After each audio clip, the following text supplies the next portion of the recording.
Welcome to All Things Financial with Jack Driscoll. Each week, Jack takes on all things you thought were hard to understand about your finances and makes it fun, easy, but most of all interesting. From insurance to the best way to save your money and squeeze the most out of the dollars you put aside for your rainy day. And now, you have a friend in the money business. Here's your host, Jack Driscoll. Welcome back again, everyone, to another edition of All Things Financial. What we're doing, as you recall, if you've been tuning in the last couple of weeks, and if you haven't, you should have been. You should be talking with your friends and family because Jack Driscoll is doing on the radio and on the TV a series on college financial planning, preparing for college, how not to go into onerous debt that you can never afford to repay because you wanted a better lifestyle for your children or your grandchildren than you had. And what did you end up doing but saddling them with student loan debt that they can't repay for the rest of their lives? So what we're doing through this show is I'm trying to do a series to help share how to successfully plan out for college financial planning, financial aid, how to finance college. Now, there's no easy way. There's no magic dust. I will say there is a magic dust, but it's not free, that some people have found, and that's through student, really scholarships, full rides. And there are people who get full rides. Sometimes it's people whose parents work for a university or hospital, tied in with a university. That's pretty cool. So when you get that opportunity, you know, now if you're planning on this, see, here's the issue. We need to figure out when the child is age 3 and 5 years old what we're going to do. Not when the child is 15 and 18 years old. You see what I'm saying? At 15 or 18 years old, if that child's parents work for a university or hospital, we're good. But what do we do if they're not? They were until a couple years ago, and now the child's age 14 or 16, and the parent no longer works for whatever reason, got moved out of the area or whatever reason, that they're no longer working for the college or university or hospital that we were counting on free ride at the universities. And now, back at age 5, we would have had to plan had we known this. So be a little bit careful. We say, oh, what a wonderful situation that is. But do we bank on that when the child is age 5? Or do we, as I would recommend, plan and prepare when the child is age 1 or 3 or 5 for that not being the case by the time the child is age 18? And then if the parents still work at the university or hospital at age 18, it's bonus. Why would I want that bonus? Because then it's retirement planning, it's retirement funds. We didn't waste the money, we didn't lose the money. So my advice, my first advice in that situation is, even if you think you're going to get a football scholarship, a full ride, a baseball scholarship, whatever, you know somebody at universities, it doesn't matter. Plan for as if you don't, and if they don't, then be pleasantly surprised if it still comes to fruition at age 18. And remember, we're dealing with 2 and 3 children in a household many times, not just one. So I suggest and recommend strongly all you parents and grandparents, look seriously at the issue of retirement planning, financial planning, which includes college planning. It doesn't mean it's a separate category. It is a component of a fully comprehensive financial plan. It just includes college planning along with life insurance planning. You know, you've got children now, they're age 1 to 5 years old in my planning year. We don't dive straight into college financial planning. We're looking at how to protect your family if something happens to you. We're looking at how to get you retired, how to save up money for retirement and in your 401ks and benefits. But we're including in that, how do we provide for our children what we want, whether you make it or not? See how it all ties in together. So it's a hard process, but the earlier you start, as I showed and shared with you last week, the easier and less expensive it becomes.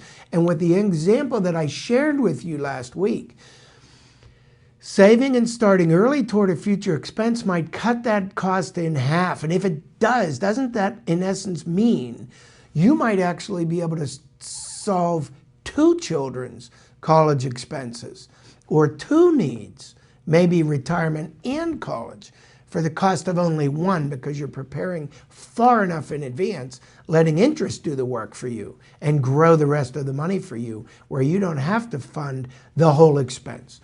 All right, so that's it. I dealt with someone just this week, I guess it was last week now. Hey, what's going on? You know, I talk to people all the time. That's where I get half my education anyway. Half of my benefit is the number of people I talk to all focuses into me, one person, that I get to then share with all the other people I talk to, the experiences that others have had. So that's a huge benefit. And one of them is this. I talked with this person and they have their niece, or it might have been the granddaughter. It is the granddaughter. Had a free ride. And I said, wow, free ride, you know, who doesn't want that at college? A really good college, expensive college. And I said, wow, what's that in? You know, football or academics or whatever. And they said, no, volleyball. I said, a free ride in volleyball. And I've heard this in lacrosse too. And they said, yeah, because many of the schools need certain things. What certain thing? They needed women volleyball player. Really? Yeah, they needed women volleyball player. I heard that once before about women's lacrosse. So, hey folks, that's up to you. But here's what he shared with me next, which was what I'm trying to share with you. He said, yeah, she had a full ride the whole 4 years and all that. I said, wow, that must really be nice. Yeah, but he said they own you. And I said, what? What does that mean? They own you. And I said, I don't understand what you're saying. And he said, hey, you are theirs from 7 o'clock in the morning till 8 o'clock at night. You are up at 7. You don't have a life. I said, really? You can't even come home for summers without, now this is his situation. I'm not saying everyone. But I thought, wow, you can't even come home for summers. If you're on the team and they're paying full ride, and he said full ride was everything. But he said, they own you. You're in practice this time every morning, middle of the day, after school. You're going to all the meets. You have to coach. You have to teach. You have to, you know, all these other things. Through the summer, you have to play on these other teams. You have to have a certain regimen. It has to be governed by trainers. They own you. So I said, oh, boy, you really have to make sure then if someone gets a free ride at college on a scholarship, that they really like what they do. Because you don't want your kid fried because they don't have a life and they regret what they have to do, but they have to do it or they don't get their college paid for. They know their parents can't afford it, so they do it, and then they get into drugs or alcohol or everything else, depression or whatever. So I thought, wow, this financial planning goes beyond the money. We as parents might push toward that full ride. You go to this school because it's a full ride, the other one I'd have to pay with. Well, because of what that person shared with me, I think I might rethink that and say, hey, do they really love this? Is this what you really want to do, you know, from morning till night for all these 4 years or whatever? So I share this with everyone watching on TV and on the radio, because to me, that's a big impact on a decision with this college planning. So I wanted to share with you. Some of you will find it valuable, others of you will dismiss it, that's okay. But part of my job, I think, is to help you make the best decisions in life and help you finance those decisions with proper financial planning. So now we get to the financial planning side, and it includes scholarships. Well, if that's an issue that comes with scholarships, I wanted to share it with you. And it's not with all of them, but if it's possible, I don't want you getting into a situation that had you known you would not have gotten into, or once you're into it, you wish you were out of it. So that's all. That's what I do. Now, we get into the rest of you. Okay, we're not, special people. We're normal people. We have to pay for our own, and we make too much money, we're told, or we have too much in assets, we're told. And that's what I come to on this show. Almost everybody qualifies for some form of financial aid. The statistics bear that out. My problem, and it's true, but based on that definition, but my problem with that is, I brought this up in the first show, not last week, but the first show of this series. The problem is on the definition of what is defined as financial aid. What is financial aid? And I shared with everyone in the first show, financial aid is by definition any outside source or form of funds that help contribute toward the initial cost of the tuition or the college dorms or the room and board. And I'm looking at that as they're camouflaged loans in many cases.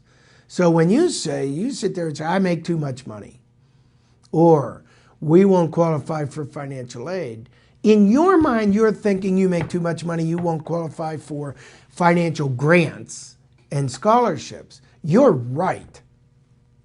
So when you hear a financial aid representative, well, almost everyone qualifies for financial aid. We can get you some financial aid. Let us try or pay us or whatever to get it. Be careful. What do you mean? I don't want loans. Tell them. Tell them, if you're saying you can do this without loans, grants, monies that I don't have to ever pay back, my student never has to pay back. Oh, yeah, they won't have to pay them back, they'll say. And then you say, no, I said never. Well, after they get out of school and go to get a job, they'll pay. No. Well, yeah, but then they'll have all this kind of money. They'll be able to freely pay it back. If they never go to this school, they'll never have the money to make. No. If you get to that point, you're right. A lot of you will not qualify for financial aid because there are qualifications. They're needs-based financial aid resources. And then they're not. Needs-based is we need the money because we don't have enough income. Those are needs-based. What you do is you start with what I shared with before, and it's called the FAFSA. You go online to FAFSA. It's FAFSA.gov. That's where you want to go. FAFSA stands for the Free Application for Federal Student Aid. That's what FAFSA is, an acronym for. Free Application for Federal Student Aid. And again, that's FAFSA, FAFSA.gov. Now you go on there, that's your ticket to the gateway of almost all financial aid, both federal and state. But that's not all. Every university has a financial aid department. And the financial aid department has access to alumni associations sometimes. Grants, not just loans, grants. They can sometimes reduce tuition so low, if you are one of the students they really want to get, so low that everywhere else is more expensive, even though their initial tuition, room and board prices were way more expensive. So what we do, it all starts with the FAFSA. The FAFSA allows you to list your top 3 universities. And what it will do when you fill in the FAFSA, it will actually send the results to those top 3 universities. They'll have a copy of all the information you provided online. So you will find out, or be able to find out, do you qualify for state financial aid or state grants? Do you qualify for federal grants And do you qualify for the local university grants? So you'll want to look at all three of those and get those applications in early. Early means there's a deadline on this every year for financial aid. And the later you get in, the deadline's usually June 30th. That's for first-time students. Sometimes it's a lot earlier for renewing students once you're sophomores, juniors, and seniors years. But first-time students, it's usually around June 30th. In Pennsylvania, I think it's August 1st, which to me is June 30th. But you look at that FAFSA, you fill out the FAFSA, and you end up with a number that's called EFC, Expected Family Contribution. That's not what it sounds like, but it's close. The Expected Family Contribution, or EFC number, you might punch in all the tuition, and it might say $16,000 for the year at these universities where you want to go. Room and board and tuition and all that, whether some of them calculated in or out. And your expected family contribution number might be $4,000. Yes, it's possible the expected family contribution number indicates you're only expected as a household to contribute $4,000 toward that $16,000, which means only 25% of the overall expense. That is possible. But a lot of that number factors in student loans that are available to help cover the rest. And again, I've cautioned you enough times, I think, by now, that's not financial aid in my definition. Might be financial aid in yours, but it's not in mine. So we look at that. You may still see only a benefit from $16,000 total cost down to $14,000 or down to $12,000, which brings up another point. I can't tell you how many organizations have scholarships. Almost, I shouldn't say almost all, but the Lions Club, NSS Life down on Valley, I think it's Valley View Road, down in McMurray. All of these, they're Rotary, all of these, the financial planning associations I'm in, almost every association and organization I know, Boy Scouts probably does, has scholarships available. You apply for these scholarships. It may not sound like a lot to you, but every scholarship might be $500 or $1,000. Well, those are scholarships you can apply for. I'm sure there are cases of people who have aggressively gone to the bookstores and the libraries, gotten books out. I know they exist. I've seen them. I got them out myself, and I bought them myself. Sources of scholarships all around the country. How to apply for scholarships for organizations you don't even belong to. Applying for scholarships. Some scholarships, folks, never get distributed. They go untouched. You know why? No one knew about them. No one applied. Is that unbelievable? $500 might be available, $250. Nobody applied. Only one person applies. They still have to be eligible. But then they would have had extra money to help toward college. So you look at that, and my dad always told me way back then, hey, whatever you go out and find for scholarship, you can keep that money. I never did it. I'm sharing that with you now. I didn't know how to do it. I didn't want to be bothered or take the time, and I felt, it would never be available anyway. So I know what you're going through. But I also know, I hear stories of people that got all these different scholarships. They're like scholarship wizards, I guess, and they know how to apply for all of these. Nobody's born knowing how to apply for all of these. They studied it, they worked it, they tried, they failed early, maybe when they were 16 years old, and they started applying, and they got good at it, or they needed to do it, or they couldn't afford it.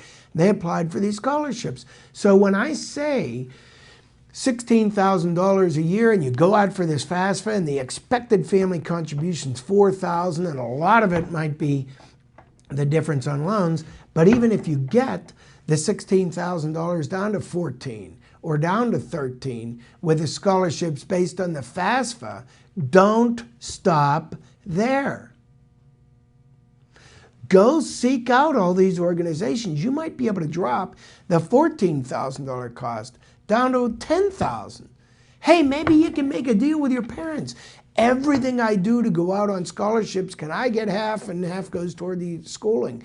You know, and you pay the, listen folks, my knowledge of this works, but you have to work the knowledge because I didn't. So I'm sharing it with you because you can. We all could have. And I share it with you because every one of you that is in an organization knows I'm speaking the truth. Some of the scholarships aren't well known, others are, and you get applications through the association programs, the Rotaries, the Lions Club, the Elks, and you have to go through, the organization goes through and picks the best candidate. We have one for trumpets. I took trumpet in college, in high school and college, and we have one that we formed a trumpet foundation. I don't think that ever gets used. And every year it's available. It's $1,000 available for helping someone develop their schooling in the musical arts, learning, advancing the art of trumpet playing. You know, so it's in almost every area. So go out, seek those scholarships, and you'll find some extra money, I'm sure, that can help with these college expenses. So don't limit it only to the FAFSA is my point. All these other organizations might be more productive, and they are not needs-based. That's the key. So when you qualify for those, you can be millionaires and you'll still be the best candidate for that scholarship in many cases. Some of them are needs-based. Most are not. Most are to the highest qualified candidate regardless of needs. Folks, that's super. And I don't hear anyone talking about those. Of course, I don't hear anyone talking about college financial planning as it is. So that's why I'm doing it on the show. Okay, when you do this, some of the programs, the types of aid, I printed off, and some must be repaid, and I'll go through this probably more next week since I see we're running out of time. But there are types of aid that need repaid, types that don't, and there are limits per year that any one person can get. So rather than delve into that today, since I'm out of time, I think I'll start off next week and share with you some of the types of aid once you get to the FAFSA and get through the FAFSA, then now how to apply for some of these types of aid. All right, folks, again, I appreciate you tuning in to another edition of All Things Financial. We'll be back again next week. Securities and investment advisory services offered through SagePoint Financial Inc., member FINRA SIPC, and registered investment advisor. Insurance services offered through Driscoll Insurance and Financial Services Inc., which is not affiliated with SagePoint Financial Inc.